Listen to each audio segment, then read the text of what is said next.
And virtual, so this is a key idea of having address space. So virtualization memory is actually happening this way. So for each process have a very simple view. Every process, the address starts from 0. And for in this example, it ended with the 16 kilobyte. For process 2, the same.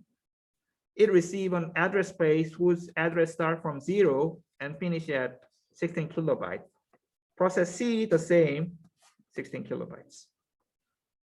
And they just believe that these memory spaces are all independent and exclusive to the process itself. They have that illusion, nice illusion. But what's in actual is that operating system and computer architectures are collaborating very actively for making these dreams smoothly true. Yeah. So what actually it does is that here it's kind of a example here. So for example, for providing this memory, maybe it will be mapped to here, right? It will be mapped to here, whereas this region of the memories are mapped to here. And this memory is actually used for affording the memory region of the process 2. What I want to here show you is that these regions are not actually used by the program, right? So maybe operating system do not actually map this region to the physical memory to save up some memory space. And as the as an application program try to use this memory region, then dynamically operating system can map this memory region to actual physical memory space. But I mean, usually the amount of the memory used by a program is not really change over time. So it's totally not a good idea for allocating a memory for unused region of the memory. So operating system only provide memory in a lazy manner. And another magic here is that what if these process 2 and process 3 are very similar program or the same program? They are originated from the same program. Then in such a cases, some memory region can be shared. So in such a cases, these regions are mapped here. And if there is a guarantee that these region of the process 3 are the same, then operating system can simply map these 2 regions to the same memory region. This actually happens. For example, shared library. You may have heard about something, shared library. Shared library exploit this type of features. So if you use a printf in your program, and printf will be used by many programs inside of your computer, and it'll be very inefficient if all those programs using printf load the independent code for the printf for their purpose. It'll be far better to share them. That actually happens inside of a Unix system. And another interesting thing is that certain memory region, if process C is not actively used, can be stored in secondary devices. And it will be loaded back to the main memory when process 3 will be executed.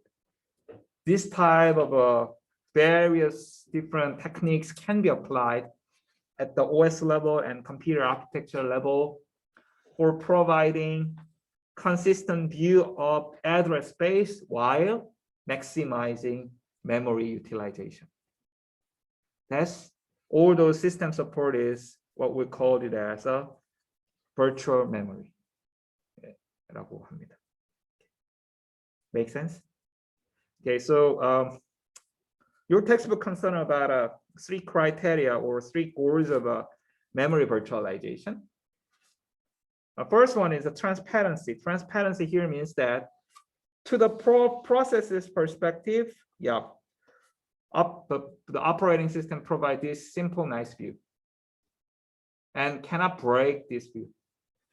Why? It's a kind of a promise between abstract application program and the OS. So operating system needs to provide this nice view consistently. That is what is called it as a transparency. And another aspect of virtualization by operating system is time efficiency and space efficiency. I mean, we can achieve pretty nice, I mean, virtualization should be lightweight. I mean, virtualizing the memory concern about memory accesses, and it is very obvious that a program execution, larger portion of the time will be spent on the memory accesses. So if virtualization takes pretty high runtime cost, then it will drastically hurt the system performance. So virtualization of the memory should be as light as possible. And at the same time, it should be space efficient, which means that it should utilize the given amount of the main memory very efficiently. So for the many programs can run smoothly on a system in a time sharing manner concurrently. So it should aim to provide time efficiency and space efficiency. The third goal is that isolation or protection. Yeah, memory space for each process should be actually protected so that other process can access it. Otherwise, application program cannot believe on operating system, and we cannot actually make a multiple program runs in a harmony in a single system. Okay, we will have many funny stuffs for implementing these virtualization stuffs. But today we were going to cover very primitive thing first, and then we will add on our discussion. So what we're going to learn today is very first step for implementing this virtualization layer called address translation. So to provide memory virtualization, first and actually the most important idea is that computer architecture to transform each memory access by converting virtual address to a physical address. Here, virtual address, you can think of it as an address in address space. This is an address in application programs world, which start from 0 and ended at the end of the address space, and things are continuous there. Application use memory address in that way all the time. But our computer architecture will translate this virtual address to the physical address. That's kind of a very important thing for this address virtualization. If computer architecture does not provide this functionality, we cannot achieve virtualization at all. Why? Because almost all instructions involve memory access. So it will be not possible for operating system to take this translation job, because if it happened by operating system, it will be too slow. So this memory translation should be supported by hardware. But thankfully, our computer architecture provides this feature for making virtualization of the memory with operating system. But let's think about very initial moment when virtualization of the memory was not proposed at the moment. 처음엔 없었겠죠, 이런 아이디어가. But engineers and researchers invent this idea from existing computer hardware. By how? Because computer architecture from very early age kind of have this feature for providing translation from relative address to the absolute address. Make sense? So what's relative address here? This is an address of a local variable of a function. And what is absolute address? This is an actual memory location at the stack when local variable is allocated. So when we create a function, each local variable is named how can we determine the address of a local variable for a function? 로컬 베리어블의 그 펑션의 로컬 베리어블의 주소를 어떻게 알아요? It depends. It depends at the moment of the program execution because we cannot know under which situation the function will be invoked. I mean, maybe there is a function that can be executed by function A and or it can be executed by function C or B or D in a different context. So local variable of a function cannot be determined by absolute address, but by how? By its relative address to the frame pointer. So think about this this example. So we have a function here, and here we have a local variable x. And once we translate this code to assembly, yep, it will be represented in this manner. So what it does mean? What does it mean?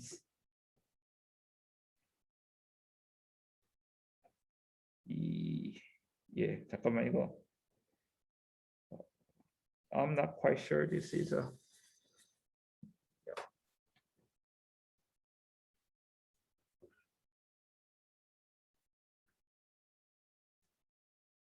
Yeah, I think EAX. I think at the EAX we have stored 3000, I guess, and this one is this one.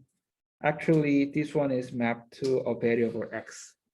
And how can we name? How can we identify the location of the variable x? This is the first location from. It's a frame pointer. Frame pointer.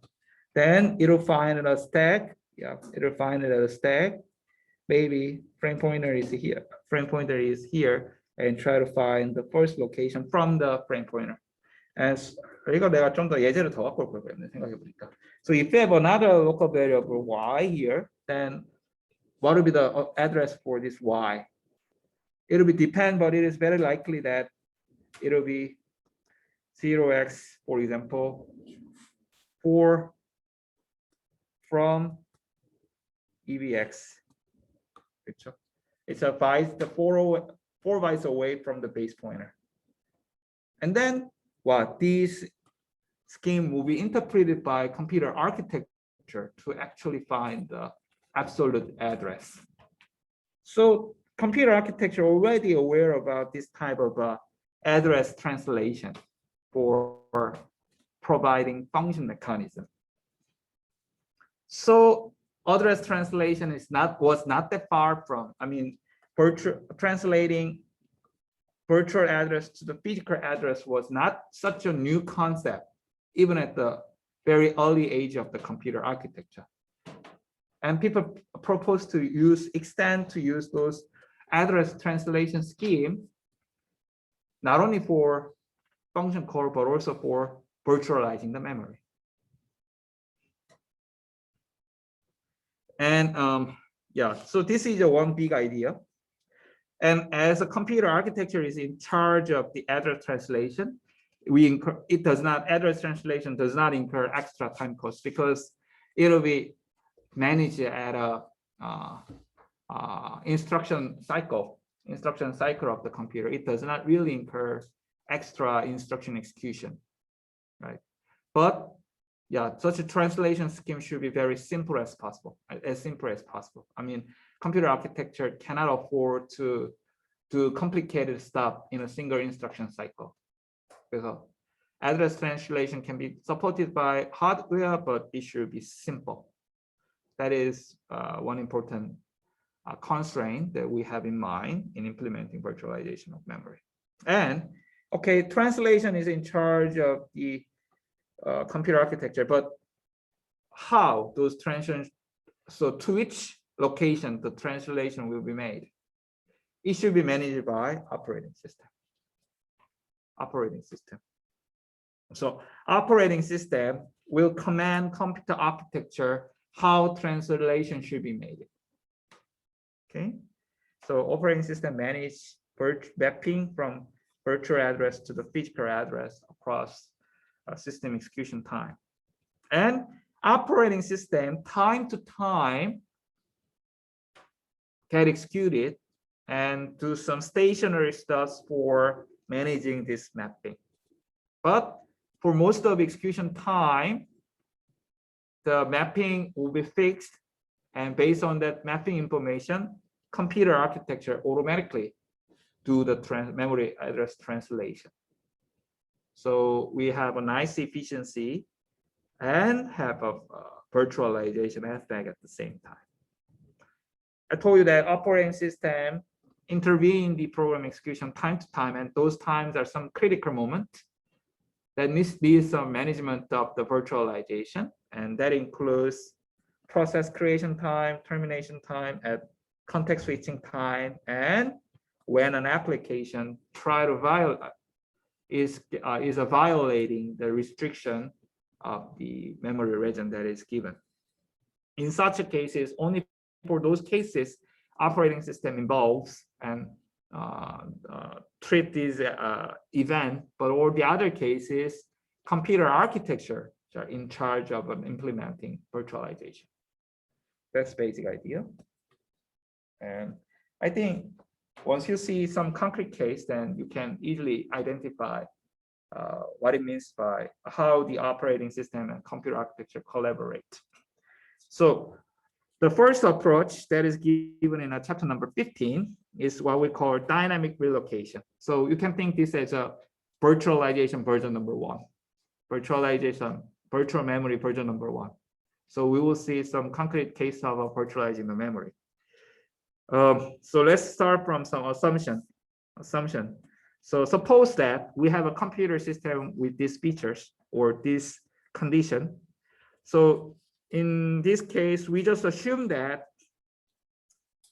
size of the address space given to each process is far smaller than the actual memory device capacity. Okay, let's take this assumption, right? And then second assumption is that every process is all right for receiving the same amount of the memory. So let's restrict our discussion on this assumption for simplicity. 괜찮아요? 혹은 그건 너무 아닌 것 같다 이런 생각 드십니까? 일단 조금만 참아봐요. Okay, and another assumption is that computer architecture have a special unit called MMU, Memory Management Unit.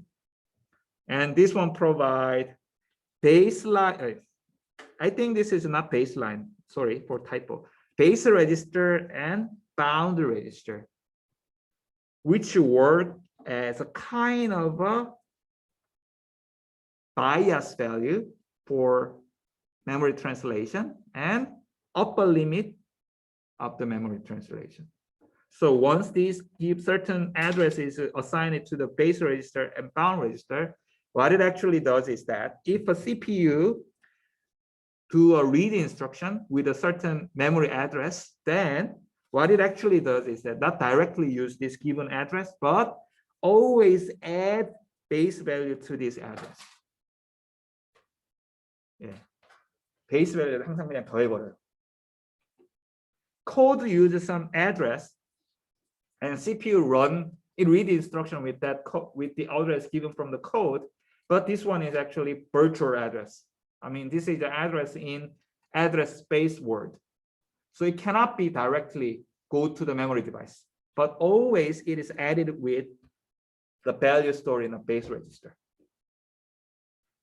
That's one thing. And second thing is that always computer architecture do boundary checking, which means that some value, limit value is given to the boundary register. And if this added address, added value exceed base plus bound value, then computer architecture reject this instruction.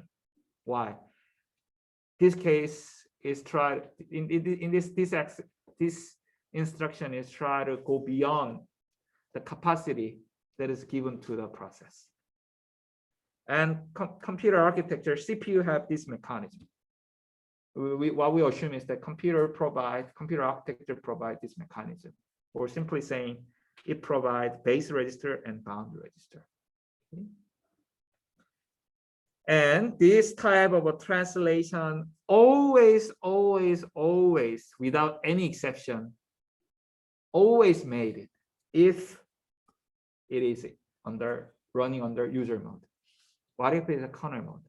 Kernel mode, it is operating system who is executing the program. So anything is possible. I mean, translation can be skipped. And operating system can directly access physical memory. But if it is in a user mode, there is no way to go around this translation path. 항상 번역됩니다. Okay, make it fair enough. Okay, so we assume that we have this type of a computer hardware architecture. Then what is so here's an approach. Yeah, here's an approach. So approach can be summarized in this way. So first, allocate a continuous region of the physical memory to each process. This is done by operating system. So when a new process is created, first, operating system provide a continuous region of the physical memory. Okay, so this is one thing. And second thing is that, and store the beginning location of this allocated memory region to not baseline, but base register. So for in this example, suppose that we run this program, which have a 16, whose size is a 16 kilobyte. 16 kilobyte, 아주 겸손하죠? 16 kilobyte process. And when this program got executed, what operating system does is that, assign this continuous region of the 16 kilobytes. And what's the starting address? 32 kilobyte, but this one is actually translated into, I do not know, but 32,700 and some point. And we store this value to the register, base register, and then execute this program. Then computer architecture always make a translation of a memory access by an application program. So when the memory address used by application program is the MEM, then it will be always translated into MEM plus base value. Okay. And then what? And also here we set the boundary register as a 16 kilobyte. And if a process try to access some memory that go beyond this boundary, which means that if it try to access the MEM that is larger than 16 kilobyte, then what will happen? Trap happens. Trap, what does it mean by trap? Architecture deny executing that instruction and pass the control to the operating system. Hey, I have a violation found. What do you want to do? Then operating system will surely kill the process. Why? To protect the other's memory region. So if operating system and computer architectures are collaborating in this way, we can achieve virtualization of the memory, even though it is a very simple form and it is heavily constrained. But as we can achieve the virtualization as long as these two assumptions are all right.